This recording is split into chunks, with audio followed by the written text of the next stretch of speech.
নমস্কার বন্ধুরা, অজানার পথের নতুন পর্বে আপনাদের সকলকে স্বাগত জানাই। রামকৃষ্ণ মঠ এবং মিশন হচ্ছে পাশাপাশি অবস্থানরত জোড়া প্রতিষ্ঠান, একে অন্যের পরিপূরক এবং দুইয়ে মিলে এক অখণ্ডের সংসার। রামকৃষ্ণ মিশনের জন্মলগ্ন 1 মে 1897 স্বামীজির উপস্থিতিতে। সূত্রপাতে রামকৃষ্ণ মিশন বা রামকৃষ্ণ প্রচারের নামই ছিল রামকৃষ্ণ মিশন অ্যাসোসিয়েশন। কলকাতার বাগবাজার এলাকায় ঠাকুরের ভক্ত বলরাম বসুর গৃহে এই অ্যাসোসিয়েশনের প্রতিষ্ঠা ঘটে। তবে রামকৃষ্ণ মঠ বা সন্ন্যাসী সংঘের আদি কাজ কিন্তু তার বহু আগেই শুরু হয়ে গিয়েছিল। এই মঠ রামকৃষ্ণদেবের জীবদ্দশায় কাশীপুর বাগানবাড়িতেই দানা বাঁধে। হয়তো মঠের নাম ঠিক হয়নি, হয়তোবা ঠিকানাও নির্দিষ্ট ছিল না, হয়তো নানান সময়ে মঠ স্থানান্তরিত হয়ে নানান জায়গায় গিয়েছে, তবুও তার একটি প্রবল প্রবাহ অব্যাহত ছিল। কাশীপুর পর্বে ঠাকুরের শরীর যাবার পর বরানগরের পোড়োবাড়িতে 1886 সালের 19 অক্টোবর থেকে মঠের কাজ এগিয়ে চলল। মঠ জীবনে বরানগরে ছিল কঠোর তপশ্চর্যার ক্ষেত্র এবং তা ছিল অনস্বীকার্য, এমনই মন্তব্য করেছিলেন স্বামীজি। ঠাকুর শ্রী রামকৃষ্ণ ভাবপ্লাবনের পটভূমিতেই ছিল রামকৃষ্ণ মঠ ও মিশন প্রতিষ্ঠার মালঞ্চ ও তার বীজ। কথামৃতে দেখা যায়, এই বাগানের জন্য আদরের নরেনকে দলপতি নির্বাচিত করে গেছেন স্বয়ং ঠাকুর শ্রী রামকৃষ্ণদেব। 1884 সালের 23 মার্চ তিনি বললেন, নরেন দলপতি টলপতি হয়ে যেতে পারে। আরও বললেন, ও যেদিকে যাবে সেই দিকেই একটা কিছু বড় হয়ে দাঁড়াবে। নরেন নিজেও জানতেন ঠাকুরের নির্দেশ তাঁর প্রতি ছিল। প্রমোদা দাস মিত্রকে লেখা চিঠিতে তার আভাস নিজেই দিয়েছেন। আমার উপর তাহার নির্দেশেই যে তাহার দ্বারা স্থাপিত এই ত্যাগী মণ্ডলীর দাসত্ব আমি করিব। তাহার আদেশ এই যে তাহার ত্যাগী সেবক মণ্ডলী যেন একত্রিত থাকে এবং তজ্জন্য আমি ভারপ্রাপ্ত। স্বামীজির শিষ্য শ্রী শরৎচন্দ্র চক্রবর্তী রচিত স্বামী শিষ্য সংবাদ গ্রন্থের পূর্বকাণ্ডে 7ম বল্লীতে রামকৃষ্ণ মিশন প্রতিষ্ঠার উদ্দেশ্য বিবৃত রয়েছে। মিশনের উদ্দেশ্য মানবের হিতার্থ শ্রী শ্রী রামকৃষ্ণ যে সকল তত্ত্ব ব্যাখ্যা করিয়াছেন এবং যে কার্যে তাহার জীবন প্রতিপাদিত হইয়াছে তাহার প্রচার এবং মানুষের দৈহিক মানসিক ও পারমার্থিক উন্নতিকল্পে যাহাতে সেই সকল তত্ত্ব প্রযুক্ত হইতে পারে তদ্বিষয়ে সাহায্য করা এই প্রচারের অর্থাৎ মিশনের উদ্দেশ্য। মিশনের ব্রত জগতের যাবতীয় ধর্মমতকে এক অক্ষয় সনাতন ধর্মের রূপান্তর মাত্র জ্ঞানে সকল ধর্মাবলম্বী দিগের মধ্যে আত্মীয়তা স্থাপনের জন্য শ্রী শ্রী রামকৃষ্ণ যে কার্যের অবতারণা করিয়াছিলেন তাহার পরিচালনায় এই প্রচারের অর্থাৎ মিশনের ব্রত। মিশনের কার্যপ্রণালী মানুষের সাংসারিক ও আধ্যাত্মিক উন্নতির জন্য বিদ্যাদানের উপযুক্ত লোক শিক্ষিতকরণ, শিল্প ও শ্রমোপজীবিকার উৎসাহ বর্ধন এবং বেদান্ত অন্যান্য ধর্মভাব রামকৃষ্ণ জীবনে যেরূপে ব্যাখ্যাত হইয়াছিল তাহা জনসমাজে প্রবর্তন। ভারতবর্ষীয় কার্য ভারতবর্ষের নগরে নগরে আচার্য ব্রত, গ্রহণাভিলাষী গৃহস্থ বা সন্ন্যাসীদিগের শিক্ষার আশ্রম স্থাপন এবং যাহাতে তাহারা দেশ দেশান্তরে গিয়া জনগণকে শিক্ষিত করিতে পারেন তাহার উপায় অবলম্বন। বিদেশীয় কার্য বিভাগ ভারত বহির্ভূত প্রদেশ সমূহে ব্রতধারী প্রেরণ এবং তত্ত্বদেশে স্থাপিত আশ্রম সকলের সহিত ভারতীয় আশ্রম সকলের ঘনিষ্ঠতা ও সহানুভূতি বর্ধন এবং নূতন নূতন আশ্রম সংস্থাপন। শ্রী রামকৃষ্ণদেবের উপস্থিতিতে 16-17 জন তাপসকে নিয়ে রামকৃষ্ণ সন্ন্যাসী সংঘের সূচনা হয় কাশীপুর উদ্যানবাটিতে। এটি ছিল রামকৃষ্ণ ভাব আন্দোলনের ভর কেন্দ্র। এখানেই 11 জন ত্যাগী ভক্তকে শ্রী রামকৃষ্ণদেব নিজে গেরুয়া বস্ত্র দান করেন। নরেন্দ্রনাথ, রাখাল, বাবুরাম, নিরঞ্জন, যোগীন্দ্র, তারক, শরৎ, শশী, কালী, লাট্টু এবং বুড়ো গোপাল পেলেন গেরুয়া সন্ন্যাস। আর এই মঠেই 1886 সালের 1 জানুয়ারি তিনি কল্পতরু হলেন। এই মঠেই গুরুভ্রাতাদের প্রতীতি জন্মালো। সারদা দেবী শ্রী শ্রী রামকৃষ্ণের শক্তি। তিনি জীবন মিশনের সহায়িকা, সংঘ জননী। এখানেই ঠাকুরের জন্য সংসার ত্যাগ করে আসা যুবকদের সংঘবদ্ধ করলেন নরেন্দ্রনাথ। কেননা এই কাজে নরেনের মধ্যে যথা সর্বস্ব শক্তি সঞ্চার করে দিয়েছিলেন শ্রী শ্রী রামকৃষ্ণদেব। 1886 সালের 11 ফেব্রুয়ারি শ্রী রামকৃষ্ণদেব নিজে হাতে লিখে দিলেন, নরেন শিক্ষে দেবে, যখন ঘরে বাইরে হাঁক দিবে। কাশীপুর বাগানবাড়িতে নরেন্দ্রনাথ নির্বিকল্প সমাধি সুখ আচ্ছাদন করেছিলেন ঠাকুরের আশীর্বাদে। এখানেই ঠাকুরের কাছ থেকে তিনি সংগঠন তৈরির উপদেশ পেলেন এবং ঠাকুর কর্তৃক নেতার ভূমিকায় সংস্থাপিত হলেন। দেখ নরেন, তোর হাতে এদের সকলকে দিয়ে যাচ্ছি, কারণ তুই সবচেয়ে বুদ্ধিমান ও শক্তিশালী। এদের খুব ভালোবাসবি, আর ঘরে ফিরে না গিয়ে সবাই যাতে একসঙ্গে খুব সাধন ভজনে মন দেয় তার ব্যবস্থাও করবি। রামকৃষ্ণ সংঘের মূল মন্ত্র হচ্ছে আত্মনমোক্ষার্থং জগদ্ধিতায় চ, অর্থাৎ নিজের মোক্ষ লাভের জন্যই জগতের জন্য সেবা কাজ করে যেতে হবে। সংঘের আদর্শ ছিল অভিনব, প্রবর্তিত হলো সংগঠিত সেবা কাজ। এই সেবাব্রতকে বৃহত্তর সমাজ ক্রমে স্বাগত জানাতে থাকলো। শিবে জ্ঞানে জীব সেবার আদর্শ হয়ে উঠল সাধন জীবনের অঙ্গ। দেখা যাচ্ছে রামকৃষ্ণ ভাবধারার উৎপত্তি দক্ষিণেশ্বরে মাতৃমন্দির ও পঞ্চবটিতে হয়ে তা ধীরে ধীরে শ্যামপুকুর, কাশীপুর, বরানগর, আলমবাজারে পেরিয়ে পৌঁছল বেলুড়ে। গঙ্গার তীরে তৈরি হলো রামকৃষ্ণ ভাবগঙ্গার প্রবল প্রবাহ। কাশীপুর মঠ সম্পর্কে বলতে গিয়ে স্বামী বিবেকানন্দ ব্রহ্মানন্দ মহারাজকে চিঠিতে লিখেছেন, ও বাগানের সহিত আমাদের সমস্ত ঘটনায় বাস্তবিক। এটাই আমাদের প্রথম মঠ। অর্থাৎ কাশীপুরে ভাড়া করা বাগান বাড়িতেই প্রথম গড়ে উঠেছিল রামকৃষ্ণ মঠ, যা কলকাতায় মতিঝিলের কাছে কাশীপুর রোডের উপর 11 বিঘে 4 কাঠা জমির উপর বিস্তৃত ছিল। এটি শ্রী রামকৃষ্ণের অন্তলীলার স্থল এবং এখানেই মহাপ্রয়াণের পূর্বে তিনি একাদিক্রমে 248 দিন অবস্থান করেছেন। পরে 1901 সালে একটি ট্রাস্ট হিসাবে রামকৃষ্ণ মঠ রেজিস্ট্রিকৃত হয়। স্বামী বিবেকানন্দ নিজেই এই মঠ রেজিস্ট্রি করার গ্রহণ উদ্যোগ নিয়েছিলেন। এদিকে 1 মে 1897-তে রামকৃষ্ণ মিশন প্রতিষ্ঠার পর থেকে প্রতি রবিবার বিকেল 4টের পর বলরাম বসুর বাড়িতে সাপ্তাহিক অধিবেশন হতো। একাদিক্রমে 3 বছর ধরে সাপ্তাহিক সভা অনুষ্ঠিত হয়েছিল। স্বামীজি সুবিধা মতো ওই অধিবেশনগুলিতে উপস্থিত থাকতেন, উপদেশ দিতেন, কখনো সঙ্গীত পরিবেশনও করতেন। দেখা যায় 2রা জানুয়ারি 1899 সালে হাওড়ার বেলুড়ে সংগঠনের নিজস্ব জমি ও বাড়িতে রামকৃষ্ণ ভাবধারার মূল কেন্দ্র স্থাপিত হলো। জানা যায় এই স্থানটিতে শ্রী রামকৃষ্ণদেব পূর্বেই পদার্পণ করেছিলেন। যেন মিশন তৈরির কুটো বাঁধা হয়েই ছিল এই জমি। স্বামী বিবেকানন্দ মঠের জন্য জমিটি কিনেছিলেন। 1898 সালের 4 মার্চ ভাগবত নারায়ণ সিং এর মালিকানা থেকে। তারও পূর্বে এই জমিটি ছিল নেপাল রাজের কাঠখোলা, যেখানে ঠাকুরের ভক্ত কাপ্তেন বিশ্বনাথ উপাধ্যায় উকিল হিসাবে নিযুক্ত ছিলেন এবং এই কাঠখোলাটি ঠাকুরকে ঘুরিয়ে দেখিয়েছিলেন। বেলুড়ে গঙ্গার ধারে অসমতল জমিটি কেনার পর তদারকি যে সময় লেগেছিল, তখন নিকটস্থ নীলাম্বর মুখোপাধ্যায়ের বাগান বাড়িতে চলেছিল মঠের অস্থায়ী কাজ।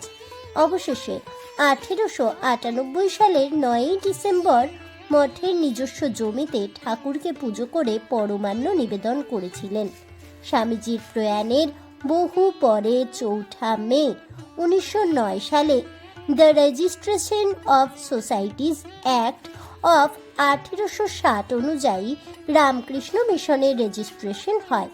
রামকৃষ্ণ মিশন অ্যাসোসিয়েশনের সমিতির সাধারণ সভাপতি হয়েছিলেন স্বামী বিবেকানন্দ নিজে। কলকাতা কেন্দ্রের সভাপতি স্বামী ব্রহ্মানন্দ, কলকাতার সহ-সভাপতি হলেন স্বামী যোগানন্দ, সেক্রেটারি অ্যাটর্নি নরেন্দ্রনাথ মিত্র, সহকারী সেক্রেটারি হলেন ডাক্তার শশীভূষণ ঘোষ এবং শরৎচন্দ্র সরকার এবং শাস্ত্র পাঠক হলেন শরৎচন্দ্র চক্রবর্তী। রামকৃষ্ণ সংঘের কাজ সম্পর্কে ভগিনী নিবেদিতা লিখেছেন, পীড়িতের শুশ্রূষা ও দরিদ্রকে আহার্য দান বস্তুত প্রথম হইতেই শ্রীরামকৃষ্ণ সন্তানগণের স্বাভাবিক কার্য ছিল, কিন্তু স্বামী বিবেকানন্দ পাশ্চাত্য হইতে প্রত্যাবর্তন করিবার পরে ওই কার্যগুলি বিপুল আকার ধারণ করে। অতঃপর ওইসব কার্য জাতীয় দৃষ্টিভঙ্গিতে দেখা হইত। দুর্ভিক্ষ পীড়িত অঞ্চলে সাহায্য দেওয়ার জন্য কোনো শহরে স্বাস্থ্যবিধি পালন সম্বন্ধে নির্দেশ দিবার জন্য অথবা কোনো তীর্থস্থানে পীড়িত ও মুমূর্ষুগণকে সেবা শুশ্রূষা করিবার জন্য মঠ হইতে লোক পাঠানো হইতে লাগিল। একজন মুর্শিদাবাদে একটি অনাথাশ্রম ও শিল্প বিদ্যালয় খোলেন, অপর একজন দাক্ষিণাত্যে একটি শিক্ষাকেন্দ্র স্থাপন করেন। তিনি আরও লিখেছেন, স্বামীজির মতে এই কাজগুলি যারা করেন তারা হলেন শেপার্ডস অ্যান্ড মাইনার্স, অর্থাৎ ধর্মবাহিনীর জঙ্গল সাফ করা ও রাস্তা তৈরি করার দল। অর্থাৎ স্বামীজির পরিকল্পনা ছিল এর চেয়েও ব্যাপকতর। সমগ্র দেশে শিল্প শিক্ষা বিস্তারের আকাঙ্ক্ষা এবং নারী শিক্ষা বিধানই ছিল উদ্দেশ্য। বরানগরে মঠ চলাকালীন সময়ে 1886 সালের ডিসেম্বর মাসের তৃতীয় সপ্তাহে বাবুরাম মহারাজের মায়ের আমন্ত্রণে 9 জন গুরু ভাই হুগলির আঁতপুরে পৌঁছালেন। এখানেই 24শে ডিসেম্বরে তারা ধুনি প্রজ্বলিত করে পালন করলেন ত্যাগব্রত দিবস। 1890 সালের মাঝামাঝি সময়ে নরেন্দ্রনাথ এই বরানগর মঠ থেকে বেরিয়ে এলেন ভারতবর্ষকে পরিপূর্ণভাবে চিনতে। তারপর তিনি পৌঁছলেন শিকাগো ধর্ম মহাসভায়। 7 বছর পর যখন মঠে ফিরে এলেন তখন তিনি বীর সন্ন্যাসী বিবেকানন্দ। 1892 সালের ফেব্রুয়ারি মাসে ঠাকুরের জন্মতিথির পূর্বে আলমবাজারে মঠের স্থানান্তর ঘটে। ঠিকানা হয় রামচন্দ্র বাগচি লেন, ডাকঘর বরানগর, বর্তমান ডাকঘর আলমবাজার। 2 বিঘে 5 কাঠা 7 ছটাক 22 বর্গফুট জমির উপর ছিল আলমবাজার মঠের ভগ্ন বাড়ি, পুকুর, কুয়ো, ফলের বাগান। 1897 সালের 13 জুলাই পর্যন্ত মঠের নাম নির্বাচিত হয়নি, এমনকি সুনির্দিষ্ট ঠিকানাও ছিল না। মঠবাসীর ডাক যোগাযোগের ঠিকানা ছিল বলরাম বসুর প্রয়াণের আগে পর্যন্ত বাগবাজারের বাড়িটি। আলমবাজারে মঠের কাজ চলে প্রায় 6 বছর, শেষ হয় 1898 সালের 13 ফেব্রুয়ারি পর্যন্ত। এই কালখণ্ডে মঠ নিবাসীগণ এক মহান উদ্দেশ্যে এগিয়ে যেতে থাকেন। এই সময়ের মধ্যেই স্বামীজির বিশ্বজয়, সেই অসাধারণ সাফল্যের সংবাদ পৌঁছে গেল। মঠ জীবনের শান্ত সমাহিত জীবনে তৈরি হলো এক অভূতপূর্ব আনন্দ এবং স্পন্দন। শরৎচন্দ্র চক্রবর্তীর লেখনী থেকে জানা যায়, আলমবাজার মঠে চাকর বামুন কেউ ছিল না। শশী মহারাজ ঠাকুরের ভোগ রান্না করতেন, কানাই মহারাজ হাট বাজার করতেন এবং বাসন মাজতেন যোগীন মহারাজ, হরি মহারাজ, সুশীল মহারাজ প্রমুখ ঘর ঝাঁট দিতেন, কুটনো কুটতেন, মশলা বাটতেন ইত্যাদি। আলমবাজার মঠ সম্পর্কে স্বামী অখণ্ডানন্দজি লিখেছেন, মঠে আমরা প্রায় ডাল ভাত ও চচ্চড়ি মাত্র খাইতাম। কোনো দিন ডালের সঙ্গে ফালা করে ঝুনো নারিকেল আমাদের তরকারির স্বাদ মিটাইত। রাত্রে রুটিতে ঘৃতের সংস্পর্শও থাকিত না। তবে প্রবোজ্জা থেকে ফিরে অখণ্ডানন্দজি দেখলেন মঠের আর্থিক অবস্থায় সচ্ছলতা, কারণ ভক্তমণ্ডলী তখন ক্ষমতা অনুযায়ী খাবার মঠে আনতেন। নূতন শতরঞ্চি এলো, পড়ার চৌকি আর আলো এলো, পরবার কাপড় ও ও চাদরের সংস্থান হলো। অখণ্ডানন্দজির ভাষায়, আলমবাজার মঠে মা লক্ষ্মী যেন ক্রমে ভাণ্ডারের দ্বার উন্মুক্ত করে দিয়েছিলেন। 1897 সালের 19 ফেব্রুয়ারি স্বামীজি আলমবাজার মঠে ফিরলেন। এরপর গঙ্গার পূর্বকূল ছেড়ে মঠ উঠে এলো পশ্চিম কূলে বেলুড়ে। এই 1 বছরের মধ্যে তিনি ভারতের নানান স্থান ভ্রমণ করেন এবং 50 দিনের মতো সময় আলমবাজারে অতিবাহিত করেন। জানা যায়, 1897 সালের মার্চের শেষার্ধে স্বামী রামকৃষ্ণানন্দ মাদ্রাজে গেলেন মঠ স্থাপনের জন্য। তিনি ঠাকুরের পবিত্র দেহাবশেষ সংরক্ষণ ও সেবার দায়িত্ব নিয়েছিলেন। মঠে পূজা ও সন্ধ্যারতিও করতেন। তার অবর্তমানে স্বামী প্রেমানন্দ মঠের পূজার সমস্ত দায়িত্ব নিলেন। এদিকে 1897 সালের 12 জুন আলমবাজার মঠ বাড়িটি ভূমিকম্পের কারণে ফাটল দেখা দিয়ে ক্ষতিগ্রস্ত হয়েছিল। ফলে মঠ বাড়ি বসবাসের অনুপযুক্ত হলো। স্বামীজি তখন মঠের জন্য পাকাপোক্ত জমি সংগ্রহে মনোযোগ দিলেন। এমনকি ঠাকুরকে 108 বিল্বপত্রে আহুতি দিলেন মনস্কামনা করে। অবশেষে বেলুড়ে জমি পাওয়া গেল। সেই জমির জন্য নেওয়া হলো উকিল বন্ধুদের পরামর্শ। জমিটির প্রথম সন্ধান মেলে 1897 সালের জুলাই মাসের প্রথম দিকে। জমি কেনার জন্য হেনরিয়েটা মুলার 39,000 টাকা দান করতে রাজি হন। জমিটি ছিল ছোট দুটি বাড়ি সহ 22 বিঘে পরিমাণের। মালিক ছিলেন পাটনা নিবাসী ভাগবত নারায়ণ সিং। জমি কেনার জন্য 1001 টাকা দিয়ে 1898 সালের 3রা ফেব্রুয়ারি বায়না করা হয়। জমি কেনার তারিখটি 1898 সালের 4 মার্চে স্থায়ী হয়। 1898 সালের 13 ফেব্রুয়ারি বেলুড়ের প্রস্তাবিত জমির পাশে দক্ষিণ দিকে 48 লালাবাবু সায়র রোডে নীলাম্বর মুখোপাধ্যায়ের বাগান বাড়ি মাসিক 85 টাকায় ভাড়া নিয়ে আলমবাজার থেকে মঠ সাময়িকভাবে স্থানান্তরিত করা হয়েছিল। ফলে মঠের স্থায়ী বাড়ি নির্মাণের সময় মঠবাসীরা নিয়ত সক্রিয়ভাবে অংশগ্রহণ করতে সমর্থ হলেন। এদিকে নীলাম্বর ভবনে 1898 সালে মঠের কাজ চলল প্রায় 10.5 মাস। ততদিন নীলাম্বর ভবনে একটি গোল পাতার ছাউনি ঘরকে ঠাকুর ঘর রূপে ব্যবহার করা হলো। এই বেলুড়ই হয়ে উঠল সাংগঠনিক কেন্দ্র। পাশাপাশি নতুন নতুন কেন্দ্র গড়ে উঠতে থাকল। মঠের পরিচালনা ও কাঠামো সম্পর্কে স্বামীজির অভিমত ছিল, মঠে 3 জন করে মহন্ত নির্বাচন করলে ভালো। একজন দেখবেন বৈষয়িক, একজন আধ্যাত্মিক এবং একজন দেখবেন জ্ঞানার্জনের বিষয়টি। স্বামীজি সবসময় জনসাধারণের দানে করা অর্থের সঠিক হিসেব রাখার উপর জোর দিয়েছেন। এমনকি বিদেশে বসেও চিঠিতে তার নির্দেশ দিয়েছেন স্বামী ব্রহ্মানন্দকে, লোকে টাকা দিলেই একদিন না একদিন হিসেব চাই, এই দস্তুর। প্রতি পদে সেটি তৈয়ার না থাকা বড়ই অন্যায়। অল্প খরচে স্থায়ী সৎ কাজ করতে স্বামীজি অনুপ্রাণিত করেছেন মঠবাসীকে। এজন্য ছকও বেঁধে দিয়েছিলেন। তিনি রামকৃষ্ণ মিশন ও মঠ উভয়কেই বার্ষিক আলোচনা সভা হওয়া উচিত এমন মত পোষণ করেছিলেন। মঠ জীবনে একটি উল্লেখযোগ্য ধারা হল ত্যাগ এবং তপস্যা। কারণ শ্রীমায়ের মতে এ যুগে ঠাকুরের প্রধান বিশেষত্ব ছিল ত্যাগ। এই ত্যাগরূপ দুটি ডানাতে ভর করে পরম সত্যে উড্ডীন হওয়ার সাধনা মঠ জীবনের উদ্দেশ্য ছিল। আদর্শ প্রচার মঠ জীবনে যে একান্ত প্রয়োজনীয় তা স্বামীজি বলেছেন। কারণ প্রচারেই সম্প্রদায়ের জীবনী শক্তি অটুট থাকে।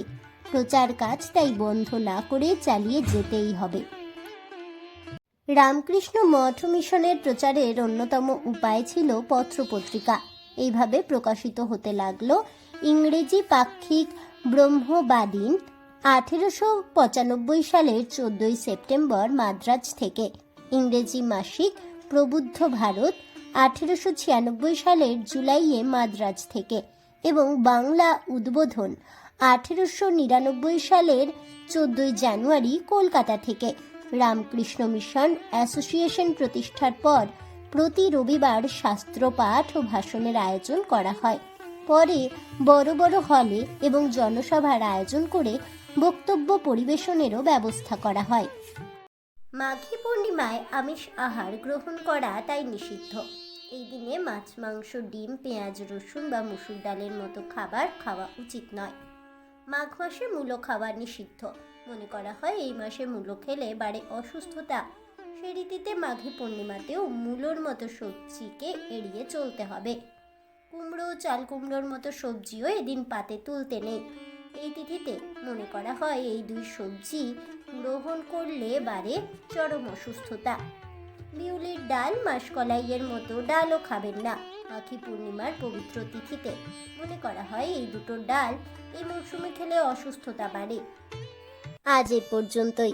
তাহলে বন্ধুরা, রামকৃষ্ণ মঠ ও রামকৃষ্ণ মিশন প্রতিষ্ঠার ইতিহাস বিস্তারিতভাবে জেনে আপনাদের কেমন লাগলো অবশ্যই আমাকে কমেন্টে জানাবেন। ভিডিওটি ভালো লেগে থাকলে লাইক, শেয়ার করতে ভুলবেন না। আমার চ্যানেলের নতুন বন্ধু হয়ে থাকলে চ্যানেলটিকে সাবস্ক্রাইব করে দেবেন। পাশে থাকা বেল বাটনটি প্রেস করে রাখবেন নতুন ভিডিওর নোটিফিকেশন পাওয়ার জন্য। ফিরে আসছি পরবর্তী ভিডিও নিয়ে। ততক্ষণ সবাই ভালো থাকুন, সুস্থ থাকুন আর অবশ্যই সঙ্গে থাকুন আর দেখতে থাকুন অজানার পথে।